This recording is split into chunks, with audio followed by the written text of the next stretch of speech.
我是一名警察，也是一个杀人犯，更是一个假冒的 gay。我原本伪装得很好，但不幸的是，我最终还是被发现了。可惜了，一直是吃亏做警察的料，跟你没机会见面了。有什么要说的吗？你这事儿烂肚子里，或许更有意义。我叫辛晓峰，7年前因为冲动强奸杀人，福建一家5口被我们残忍杀害。作案后，我和同伴快速清理了现场，原本可以逃之夭夭，可我却鬼使神差的想捡走女孩的吊坠。抬头的瞬间，我看到了一个婴儿，虽然被吓了一跳，但刚刚杀完人的我还是心生了怜悯。在紧张和惶恐之下，我竟丢掉了那枚残存指纹的吊坠，带走了那个目睹一切的婴儿。从这以后，我便有了捻烟头抹指纹的习惯。7年间，我们3人就像是下水道的老鼠，扮演着各自不同的身份，穿梭在闹市之中。我成了一名协警，办案时我总是不要命的冲在最前面，没有人知道我为什么如此拼命。阿道成了做好事不留姓名的出租车司机，老陈则因意外失足被树枝刺穿小脑，变成了傻子，带着灭门案唯一存活下来的婴儿尾巴，生活在远离城市的玉牌之上。我们都在用自己的方式赎罪。直到某天，一个名叫伊谷春的新队长调到我们警局。这人不仅办案经验丰富，而且有着超出常人的洞察力。有一次我们外出办案，他只是看了一眼旁边的出租车，就察觉出了问题，当即示意我超车拦截。而让我震惊的是，下车之前他竟然掏枪上膛。我察觉到不对劲，赶紧跟下来配合。慢走，趴下！我丝毫没有发现，坐在副驾驶的男人正将手缓缓伸进皮包，好在一队及时察觉。准备走，来人，报道！当我打开皮包，一股寒意从脊背流向全身，因为包里真有一把手枪，看一眼就敢拔枪。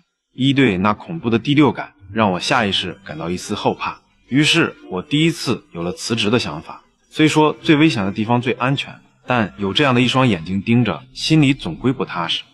果然没几天，阿道那边就出事了。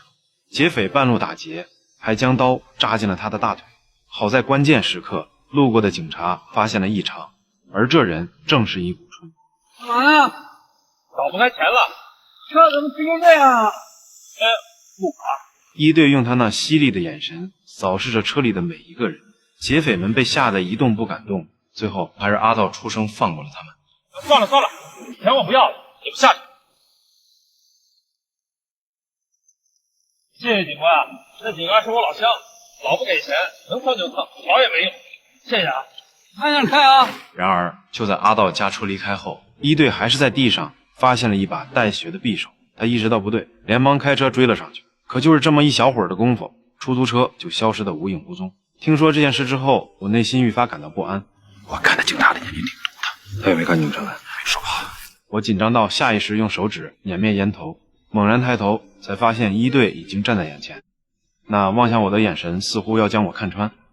谨慎起见，我决定搬出员工宿舍，和阿道到偏僻的郊外找房子，却没想到房东是个变态，竟然在房间里安装了窃听器，听到了我和阿道的全部对话，而这也成了我们杀人的证据。这要是直接不好就辞了，这要是辞了，那姓易的也不能把你怎么着。第二天，我拿着写好的辞职信来到一队办公室，结果刚进门就看到他在发脾气。我默默收起辞职信，并找了一个蹩脚的理由想要请假。什么事啊？拿几条小金鱼。晚上有任务，不准假。晚上出任务的时候，我像往常一样冲在最前面，却意外踩到钢筋网，被死死困住，眼看就要溺死在臭水沟里。是一队拼命掰开铁网才将我救了出来。或许是在鬼门关走了一回，也或许是感念一队的帮助，我最终还是将那张皱巴巴的辞职信丢进了垃圾桶。等我收拾完下楼，一队已经在楼下等着。你干嘛去？我还是想趁这功夫取一下小金鱼。你这小金鱼有那么重要？当得知我要赶100多公里路去取小金鱼后，一队提出开车送我。在路上，他突然提起7年前的那桩灭门惨案，心底最隐秘的罪恶被揭开。我一时失神，差点出了车祸，幸亏我及时刹住。四目相对之后，一条狗子从车后经过。那活物你没看见？慌慌张张。爷，如果说刚才的慌张有狗子为我打掩护，那么接下来我下意识的动作才让一队起了疑心。案发现场吊坠上的指纹，以及我破坏指纹的异常行为。他似乎在这一刻认定我与这起案件有关。为了试探我的反应，他装作不经意讲起案件的细节。作案人手段残忍，是心智过人，那对夫妻的脑颅都被打碎了，现场却几乎提取不到一个指纹，唯一的疏漏是女孩身上的吊坠，有人在上面摸了一下。当天有人在水库边看见3个小青年，其中一个胸前有纹身，还有人在死者门前捡到一本《天文爱好者》杂志，还有人说是同性恋，但我认为完全扯淡。他们呢？同性恋会强奸女孩吗？往事如潮水般涌来，让我瑟瑟发抖。而一队的最后一句话，也在我心里埋下一颗种子。另一边，阿道在街上遇到劫匪打劫，他奋不顾身驱车追赶，终于将对方逼停在了河边。看到劫匪投入刀子，他二话不说下车寻找武器。不曾想劫匪盯上了女孩，关键时刻阿道拽开女孩，狠狠挡了一刀，并趁机踢掉对方的匕首，为女孩夺回钱包，然后匆忙离开现场。害怕警察追查，阿道根本不敢去医院。他忍住伤痛回到家，拿出白酒和针线，在歇斯底里的嚎叫声中完成了清理和缝合，但最后还是因为失血过多昏死了过去。看到阿道浑身是血，我想都没想便将他送到医院。他的命保住了，可这时又有一个坏消息，尾巴被查出心脏病，急需手术。一时间从未有过的绝望感席卷而来。我告诉阿道，一队已经开始怀疑我们，现在走还来得及，这1、2天把尾巴给人家送过去，我们马上离开厦门。最终我还是没能狠下心来。如果领养的那家人不愿意给尾巴治病怎么办？我拿出尾巴的病历给阿道看，医生说再不做手术连1年都活不过。阿道气得将我打倒在地，自己扯了伤口也疼得倒在了地上。我知道他是怪我不早点告诉他，差点害死了尾巴。你别说，你别说，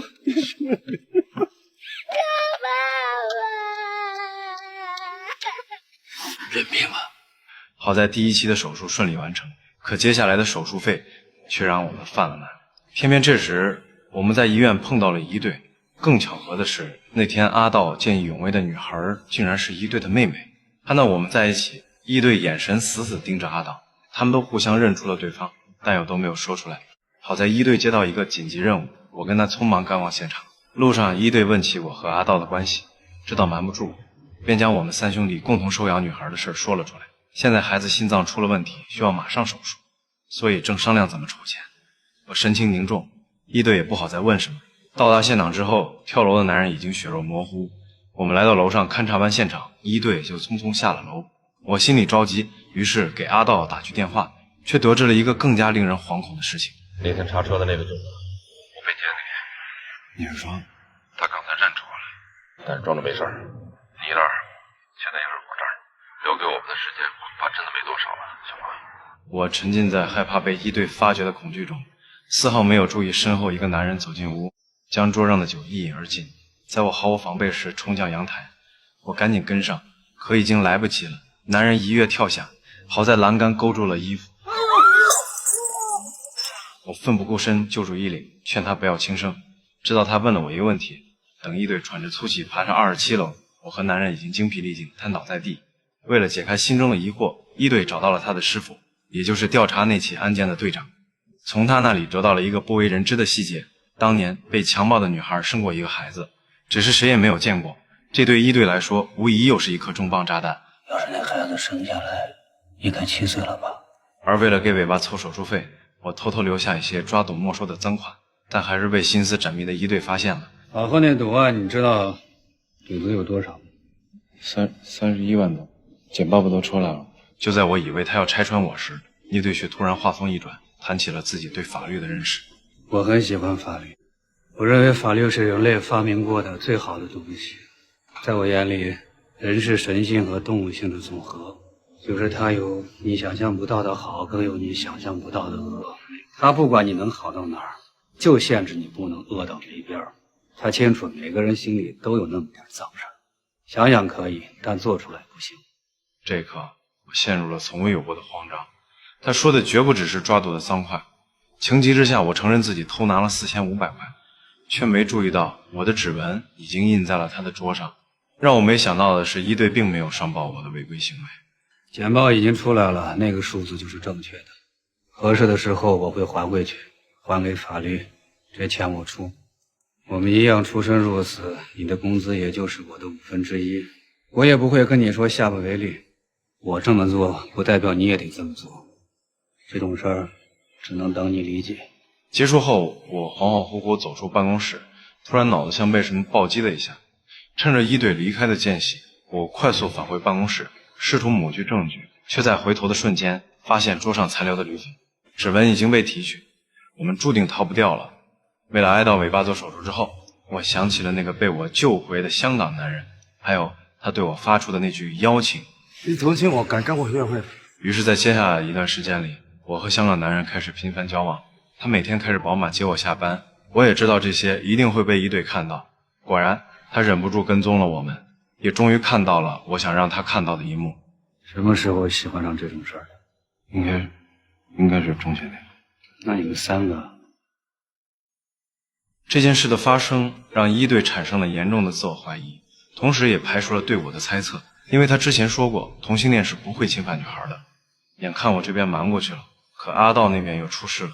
一队的妹妹得知阿道是同性恋，不服输的她将阿道约到河边，脱去衣服疯狂试探。男人本能的生理反应给出了答案。你不是 gay， 我就想知道你到底为什么不敢了，这一定有问题。我求你告诉我为什么，你告诉我为什么。在女孩的不断逼问下，阿道解开衣服，露出身上的老虎纹身。回去把你哥，我给你了。女孩不明所以，但也意识到这里面一定有事，于是她趁一队不在家翻看了他的卷宗，找到了当年的灭门惨案。但为了保住阿道，女孩撒了谎。他是 gay。然而她的话并没有让一队放弃，因为地上掉落的标签说明了一切。可即便如此，一队依旧没有拆穿。他跟踪妹妹来到我和阿道租住的公寓，竟意外发现了安装在屋顶的窃听器。顺着电线找到了房东的房间偷窥的照片、监听的耳机，还有抽屉里的窃听设备。打开开关，里面传来我和阿道的对话。真的不是一般人，就看一眼就敢拔卡那么准，要是指甲不好就辞了。那只蟹如果要掉，就让它掉下来。话说白了，我想起来这个时候，我都会把1年的2军账弹给他们看。你说心仪都知道这事儿，那么多巧合都撞他身上，留给我们的时间真的不多了。实行1周期间，容易出意外。这个姓伊的真像是那家人派的救人就是要找他，我就是放心不下尾巴。 3个小年轻，老虎纹身，天文杂志吊坠上的指纹，以及那个从没有人见过的孩子，所有罪证都在这一刻形成闭环。可还不等一队想好如何面对，我们再次接到任务，赶往双子大楼。在追击2名通缉犯的过程中，一队不小心滑下连拉，好在我眼疾手快，将他一把拽住。眩晕的高空无处着力的双手，我知道我坚持不了多久。可杀手还在不断逼近，一队也劝我放手。你们3个去自首吧。一队的话就像当头棒喝，原来我们的秘密早已被他知晓。只要我此时松手，那些犯下的罪孽便会烟消云散，就像从来没有发生过。然而坚守的良知没有让我继续堕落。赶紧跑！你们3个这动刀动枪干什么？我他妈来抓我！支援在这时赶到，而我永远失去了逃走的机会。给他们打个电话。小芳，那些掉下来了的，对不起，小芳，继续怎么做？其实我们都在等这一天。你不要跟尾巴再提我，让他尽早把我们忘掉，越早越好。求你。直至真相大白，一队仍旧为我感到惋惜。其实你已经成功了，真他妈可惜，根本没机会见面了。有什么要说的吗？尾巴原来总是追着我们问：“你们是好爸爸吗？你们是好爸爸吗？”我们总是回避。我们现在应该可以说，我们是好爸爸。判决结果很快出来，除了痴傻的老陈，我和阿道都被判了死刑。随着药物缓缓注入静脉，我们终于解脱了。然而，就在我死后不久，最终的真相终于浮出水面。刑警队在破获另一起案件时，抓到一名嫌犯，承认水库灭门案也是他干的。除了心脏病死的那个女孩，回去那个人们就找我，我就说呢，如果我把钱要回来，给我2成，我就答应了。我就给阿道打电话说我在这里。阿道听到以后呢，就过来找我，没想到呢还带着这个辛晓峰和陈必觉。后来我们到了别墅，刚上来就看见一个光秃秃的女人躺在地上，这个老郭老蔫了嘛，这个是乱喊乱叫，明白吗？就把他们张一死掉的钱。